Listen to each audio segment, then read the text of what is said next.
a good theme park in Theme Park Tycoon 2 can be incredibly difficult. And that's why today I'm going to show you 10 super easy tips right here to use in your Theme Park Tycoon 2 park that is sure to make you a pro at the game. So let's get straight into it right here with build hack number 1, which is disabling fences and curbs on your path. Now, actually, a lot of people don't seem to know this, that you can actually go into these paths right here, scroll down and turn off the path curb. And on those queue paths, you can also even turn off the path fence. This obviously adds for a ton more customization. You know, you can build some custom fences, some custom walls, even some custom curbs. And it also really helps out if you want to make some curved paths and stuff like that too. Because, of course, if you have curbs, you're obviously going to see where the path starts and stops. Whereas if you turn those off, it's going to look way better. And speaking of making things look way better, well, how do you build better trees in your park? Now, I will preface this by saying that Theme Park Tycoon 2 actually now has some new trees, which do look pretty nice. But at least at time of recording, we only have these 3 trees right here, which isn't the greatest selection. And there is also a limit to how many of these transparent trees and foliage you can actually place in your park. But it's actually super easy to build just a little bit of a nicer tree, just with some simple extra steps. For example, right here, you can see that we've got the normal tree, and I've improved it by literally just adding a dead tree in the center, as well as some logs right here as well, just to add some extra little branches, and this automatically just looks like a way better tree. Or for example, this pine tree right here, all I've done is place a smaller one on top to make it a little bit more pointy, a little bit more tall, and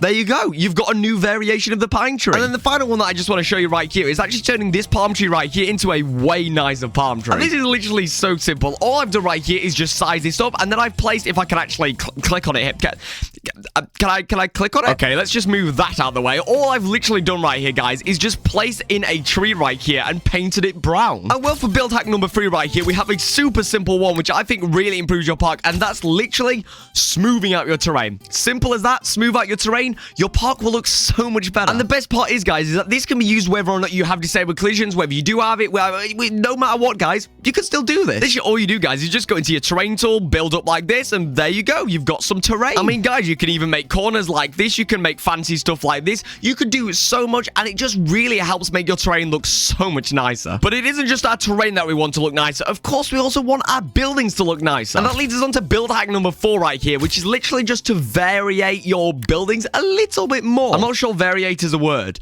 but shut up, okay? And this can be as simple as literally just adding some extra bits. So instead of just having a square building like this, which, let's be honest, it's a bit boring looking, we can add a little bit right here, a bit onto the side, a chimney. You know, this is quite simple, and it's obviously for a house, which you don't really need for a theme park. But it just illustrates just how much more interesting you can make this building by just adding some little extra bits onto it. Especially if we consider that you could also just have this be a square and not even have like a peaked roof right here, which...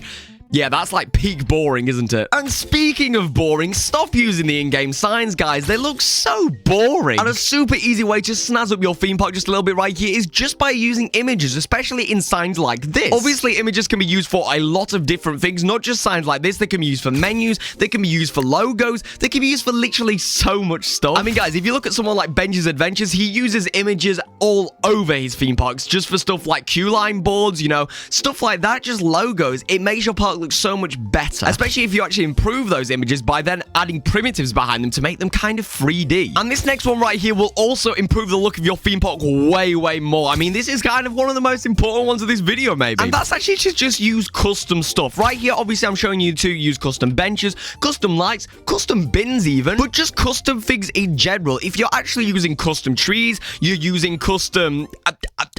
I don't know, just fences? Whatever it is, if you're not using the stuff that's actually in the game, your park will just look way better, much more custom, and way more interesting. And of course, I understand, you know, stuff like these benches, these lights, stuff like that are quite difficult to make. So if you do actually want some free blueprints right here, then make sure to head over to the Theme Park Tycoon 2 Workshop, the biggest free resource for Theme Park Tycoon 2 blueprints. I mean, pretty much the only one, actually, but I mean, still, it's good, so go have a look at it, okay? And well, on the theme of custom things right here, a super useful tip right here is to use custom textures rather than just using the textures that you can get in the game. Why not make your own 3D textures? Obviously, there are some major advantages to this. First of all, when you look on the side, it's actually 3D, has some depth to it, you know, actually adds some shadows to them. But as well as that, it just makes your park look a lot more custom and kind of just opens the door to a bunch more stuff that you can do in your park. If you're limited to one single brick texture, then you're not going to be able to make bigger bricks. And if you want to make wooden paneling like this, this, but don't have it in the game. And you're just going to have to use wooden planks, which,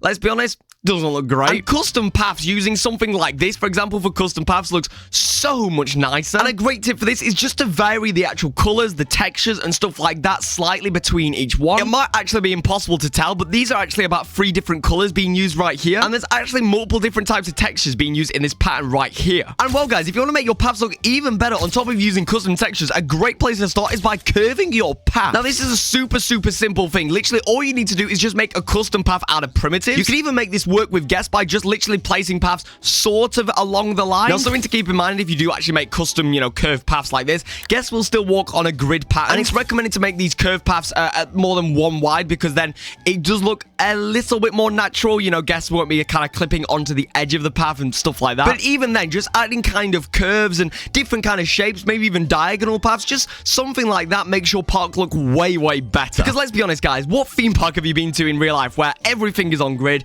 everything looks the same, and everything's the same orientation? Curve your goddamn paths. And another good question, guys, what sort of theme park has square terrain like this? I mean, I've already shown you how to make some way better terrain by just smoothing it out using the terrain tool. But guys, let's be honest, that isn't the best looking thing ever. I mean, let's be honest, this looks way better. Now, many of you will know this as the Benji's Adventures rocks right here, although literally all it is, guys, and trust me, you can do it even if you aren't Benji's Adventures. It's just a bunch of square primitives that are sort of different sizes, different rotations, different orientations.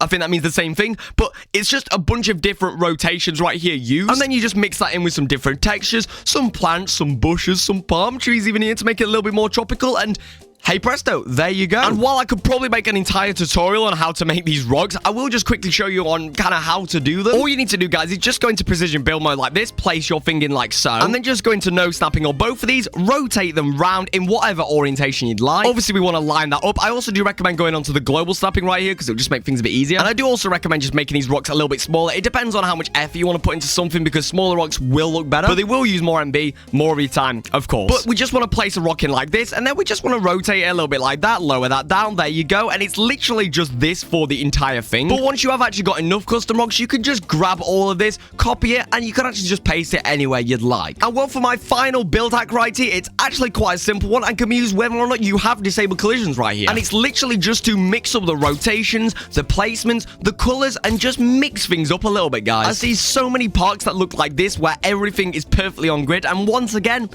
trees don't grow on grids, guys. That's not how nature works. All you need to do, even if you can't build off grid because you don't have precision build mode, is literally just rotate your trees, mix up the colors of them, mix in some different types of trees as well. Or, for example, with rocks, mix in some of these smaller rocks, maybe scale them up and down if you're able to. And it makes such a massive improvement to make this look way more natural, way more realistic, because yeah, nature does not grow on grids, and this just looks so much more realistic. But guys, with that, that's actually all the tips for this video. I hope you have enjoyed it. I hope you did learn something new. If you'd like to see another one of these videos, actually, then please let me know down below by hitting that like button, and I'll make sure to give you 10 more build hacks. And well, other than that, thank you so much to all the members who are popping up on the screen right now. I really do appreciate all your guys' support. And well, if you'd like to join these guys right here, make sure to click that join button down below. And well, other than that, YouTube seems to think you'll quite like this video that's popping up on the screen right now, so man, why not go give it a try? And other than that, I hope you have a lovely rest of your day, and I'll see you in another video.